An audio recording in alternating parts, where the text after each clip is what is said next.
रामायण के अनुसार रावण ने भगवान राम के साथ लड़ाई कर अपना सब कुछ खो दिया था।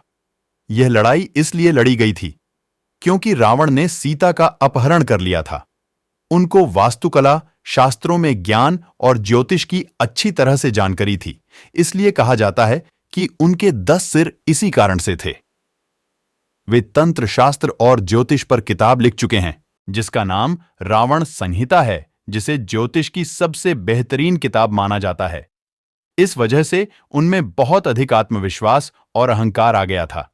इसी का परिणाम था कि भगवान राम ने उन्हें लड़ाई के दौरान मार डाला था। नंबर 1, क्या आप जानते हैं कि रावण को यह नाम शिव से मिला था? यह तब हुआ जब रावण शिव को कैलाश से लंका में स्थानांतरित करना चाहता था, जिसके लिए उसने पर्वत उठा लिया था। लेकिन शिव ने पर्वत पर अपना पैर रख दिया और अपनी एक पैर की अंगुली से रावण की अंगुली कुचल दी। रावण दर्द से दहाड़ा, लेकिन वो शिव की शक्ति को जानता था, इसीलिए उसने शिव तांडव स्तोत्रम प्रदर्शन शुरू कर दिया।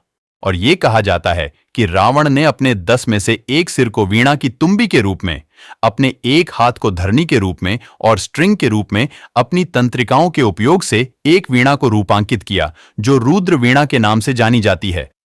इससे शिव प्रभावित हो गए और उसे रावण, जो व्यक्ति जोर से दहाड़ता है, का नाम दिया गया। नंबर 2, यह आश्चर्यजनक बात है कि रावण ने राम के लिए एक यज्ञ का प्रदर्शन किया था, और जब वह मर रहा था तब उसने लक्ष्मण को बहुमूल्य ज्ञान प्रदान किया था। रामायण के अनुसार यह कहा जाता है कि राम की सेना को लंका जाने के लिए पुल का निर्माण करना था, जिसके लिए शिव का आशीर्वाद चाहिए था। इसके लिए उन्होंने यज्ञ की स्थापना की।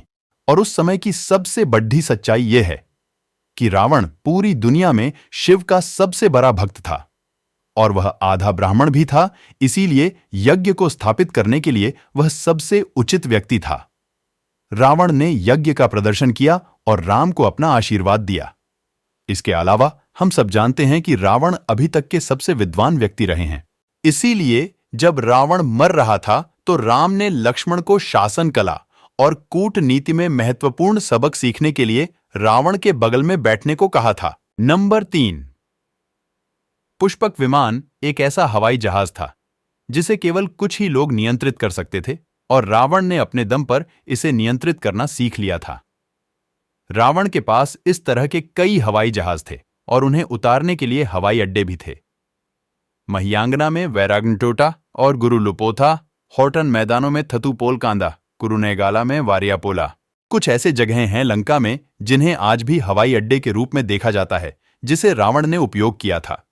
इसके अलावा रावण एक असाधारण वीणा वादक भी था और ऐसा माना जाता है कि उनको संगीत में गहरी रुचि थी। नंबर 4, रावण एक असीम गति का आदमी था। उन्होंने किसी से भी तेज होने की तकनीक में महारत हासिल कर ली थी और इसीलिए वह किसी की भी कैद के हर प्रयास से बच जाता था। वह इतना शक्तिशाली था कि वह ग्रहों की स्थिति को भी बदल सकता था। अपने बेटे मेघनाद के जन्म के दौरान रावण ने सभी ग्रहों को अपने बेटे के 11वें घर में रहने का निर्देश दिया था, परंतु शनि या शनिग्रह ने ऐसा करने से इनकार कर दिया और वे 12वें घर में स्थापित रहे। शनिदेव के इस व्यवहार के कारण रावण ने उन्हें गिरफ्तार कर कारावास में डाल दिया था। नंबर 5, क्या आप जानते हैं कि कुंभकर्ण और रावण विष्णु के द्वार रक्षक द्वारपाल के अवतार थे? जय और विजय भगवान विष्णु के स्वर्गीय निवास वैकुंठ के द्वार रक्षक द्वारपाल थे। एक बार भगवान ब्रह्मा के 4 कुमार भगवान विष्णु से वैकुंठ मिलने गए। इन चारों कुमारों ने ब्रह्मचर्य, कुंवारापन का पथ चुना और अपने दिव्य पिता से अनुरोध किया कि वह उनको सदा 5 वर्ष के रहने का वरदान प्रदान करें।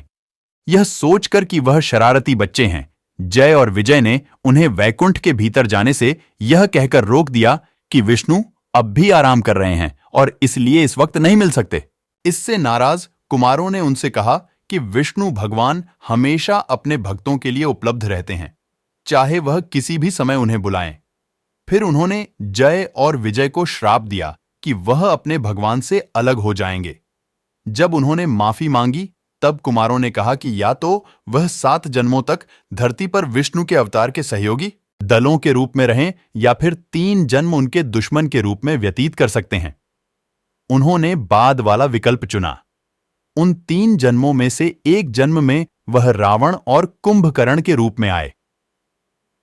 नंबर 6। हम जानते हैं कि रावण ने सीता का अपहरण किया। अजीब और आश्चर्यजनक बात यह है कि रामायण जैन मूल पाठ के अनुसार रावण सीता का पिता था और जातिवाद के विरुद्ध भी था। दोनों राम और रावण जैनियों के भक्त थे। रावण जादुई शक्तियों का विद्याधर राजा था।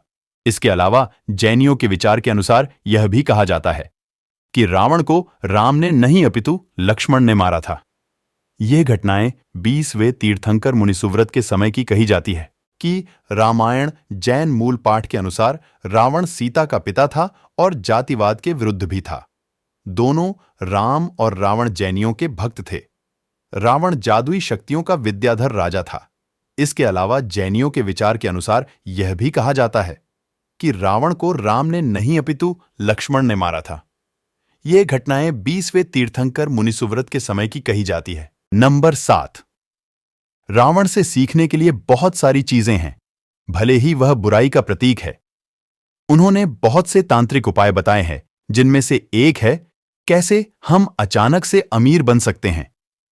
इस उपाय को करने के लिए कोई भी शुभ दिन पर सुबह जल्दी उठकर दिनचर्या को पूरा करके पवित्र नदी या जलाशय जाए। किसी भी एक पेड़ के नीचे शांत और एकांत स्थान को देखे और एक चमड़े की सीट को फैला ले। फिर किसी बैठक पर बैठकर 21 दिनों के लिए इस धन मंत्र। नंबर 8। क्या आप रावण की मौत के पीछे की कहानी को जानते हैं? अनरनेय रघुवंश में एक निरपेक्ष प्रतापी राजा था। रावण जब पूरे संसार पर कब्जा करने के लिए निकले तब अनरनेय से मिला और उनके बीच घमासान युद्ध हुआ।